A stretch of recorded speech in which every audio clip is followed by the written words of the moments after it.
కోపపడి చిన్న పిల్లలను నా యొద్దకు రానీయుడి, వారిని ఆటంకపరచవద్దు. చాలా నేను ఇప్పుడు నా వైపు చూడండి. యేసుక్రీస్తు ప్రభువుల వారు ఒక ప్రాంతానికి వెళ్ళారు. అయితే కొంతమంది తల్లిదండ్రులు ఏం ఆశించారంటే యేసుక్రీస్తు ప్రభువుల వారు చేతులుంచి ఆ బిడ్డల మీద ప్రార్థించాలని కోరి బిడ్డలను యేసయ్య దగ్గరికి తీసుకొస్తున్నారు. అయితే కొద్దిమంది అక్కడ చేరి ఏమన్నారంటే, అంటే నేను జనరల్ లాంగ్వేజ్ చెప్తున్నా, యేసయ్య బిజీగా ఉన్నాడు. ఏ విషయంలో బిజీగా ఉన్నాడు? సంఘ పరిచర్య విషయంలో బిజీగా ఉన్నాడు, సువార్త పరిచర్యలో బిజీగా ఉన్నాడు, యవనస్తుల మీటింగ్లో బిజీగా ఉన్నాడు, మీరు అక్కర్లేదురా యేసయ్యకి అని చెప్పి కొంతమంది ఏం చేస్తున్నారంటే వీళ్ళని అక్కడ ఆ వాక్యంలో రాస్తున్నారు, ఆటంకపరుస్తున్నారు. ఆటంకపరచడం అంటే ఏంటి? అసలు మీరు ఎవ్వరు మాట్లాడట్లే. రానివ్వకుండా అంటే మీకు సింపుల్గా చెప్పాలంటే అడ్డగిస్తున్నారు. ఆగండి అక్కడ అని అడ్డగిస్తున్నారు. అది ఎవరు చూశారంట? నేను ఇలా మిమ్మల్ని అడుగుతాను, కొంత డీటెయిల్గా అడుగుతాను. నువ్వు యేసు అయోగ్యుడిని పనికి మాలని నేను వస్తేనే మీరు ప్రేమించు 50 మంది పైన మీరు వచ్చారు. యేసయ్య ఒక ప్రాంతానికి వెళితే యావరేజ్గా ఎంతమంది ఉండొచ్చు అంటే మనం కొన్ని సందర్భాలు తీసుకుందాం. దీనికి ముందు జరిగిన సందర్భం ఏంటి? 5,000 మందికి ఆయన ఆహారం పెట్టినట్టుంది. అది ఓన్లీ పురుషులేనే ఉంది.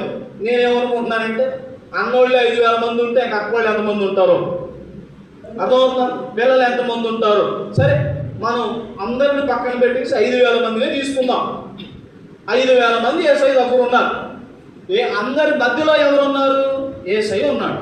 పిల్లలు ఎక్కడున్నారు? ఈ జనాభాకి దూరంగా ఉన్నారు. కానీ ఇక్కడ ఈయన మార్కు గారు రాస్తూ అంటాడు, యేసయ్య చూశాడంటే వాళ్ళని. మీకు అర్థమైందని నేను చెప్పిన మాట. 5,000 మందిలో ఈ పిల్లలు యేసయ్య కనబడతారా? మీరు మాట్లాడట్లేదే. నేను సింపుల్గానే చెప్తున్నా. ఈ 5,000 మంది యేసు ప్రభువుల వారి చుట్టూ ఉన్నారు. ఒకడు వచ్చి అంటున్నాడు, నాకు కళ్ళు బాగలేదయ్యా. ఒకడు వచ్చి అంటున్నాడు, నేను నడవలేకపోతున్నాను. ఒక ఆయన అంటాడు, ఈ పలానా అనారోగ్యంతో ఉంది. ఇన్ని విషయాలు నేను అంటున్నాను. ఈ పక్కన కొంతమంది, ఈ పక్కన కొంతమంది, ముందు కొంతమంది, వెనక కొంతమంది, అనేక విషయాలు యేసయ్యకి చెప్తుంటే యేసయ్య కను దృష్టి మాత్రం ఎవరి మీద ఉంది? గమనించాలి. మనమేమో అంటే నేనేమనుకుంటున్నానంటే ఇక్కడ సంఘస్థులు ఉన్నారు యేసయ్య కాడ, అర్థమవుతుందా? యేసయ్య ఎరగని వాళ్ళు ఎవరో ఉన్నారు, యవనస్తులు ఉన్నారు. అయితే ఇప్పుడు దేవుడు ఇక్కడ ఏం చేస్తున్నాడు తెలుసా? సంఘ పరిచర్యను, సువార్త పరిచర్యను, యవనస్తుల పరిచర్యను పక్కన పెట్టి ఏ పరిచర్య వైపు చూస్తున్నాడు? ఎందుకంటే వాళ్ళే రేపు సంఘం అవుతారు, వాళ్ళే రేపు ఏమంటారు సువార్త వ్యక్తులు అవుతారు, వాళ్ళే రేపు యవనస్తులు అవుతారు. నేను ఈ వాక్యాన్ని కొంచెం డీటెయిల్గా చదివినప్పుడు ఆశ్చర్యపోయాను. నేను 5,000 మంది యేసయ్య చుట్టూ ఉంటే ఈయన ఎవరు చూస్తున్నాడంట? చిన్నపిల్లలను చూస్తున్నాడు. సరే, మంచిది, చూశాడు. ఇప్పుడు శిష్యులు ఆటంకపరుస్తూ ఉంటే శిష్యుల దగ్గరికి వచ్చి, వెరీ గుడ్, నేను చాలా బిజీగా ఉన్నాను, మీరు పిల్లలను ఆపేసి మంచి పని చేశారు.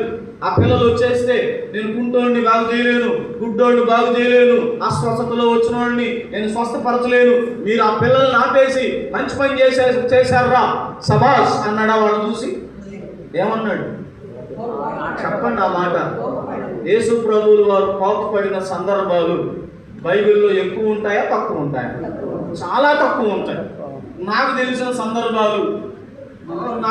సందర్భాలు ఒక 3 ఉన్నట్టు ఉన్నాయి. ఒకటి సందర్భము, రెండోది వ్యాపారము, మూడోది అంజూరపు చెట్టును చూసి అన్నాడు. అంటే యేసయ్య కోపపడిన సందర్భాలు ఎక్కువ లేదు. కానీ ఇక్కడ ఎవరి కొరకు దేవుడు కోపపడ్డాడు అని అంటే చిన్నపిల్లల విషయం. కోపపడి ఏమన్నాడు తెలుసా? దయచేసి వారిని ఆటంకపరచవద్దు, వారిని నా యొద్దకు రానీయుడి, నా రాజ్యం ఎవరిదో తెలుసా?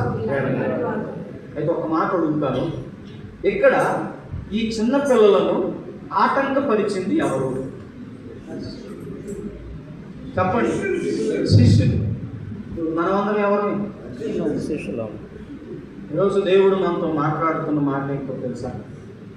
నేనేమో చిన్నపిల్లలు నా యొద్దకు రావాలని, మీరు తర్వాత చదువుకోండి బాగా, యేసయ్య వాళ్ళ దగ్గరికి తీసుకుని ఎత్తుకొని కౌగిలించుకొని వారి మీద చేతులుంచి ప్రార్థించి పంపినట్టు రాయాలి. అక్కడ ఆశీర్వదించి పంపించాడు. దేవుడేమో ఆ బిడ్డలు నా యొద్దకు వస్తే నేను ఎత్తుకోవాలి, కౌగిలించుకోవాలి, ముద్దు పెట్టుకోవాలి, ఆశీర్వదించాలని దేవుడు ఆశిస్తుంటే నేనేం చేస్తున్నావు తెలుసా? ఏమనుకో బాబు నిత్య, నువ్వు పనికిరావు పో అని వారిని ఆటంకపరుస్తున్న పరిస్థితిలో మనం ఉంటాం.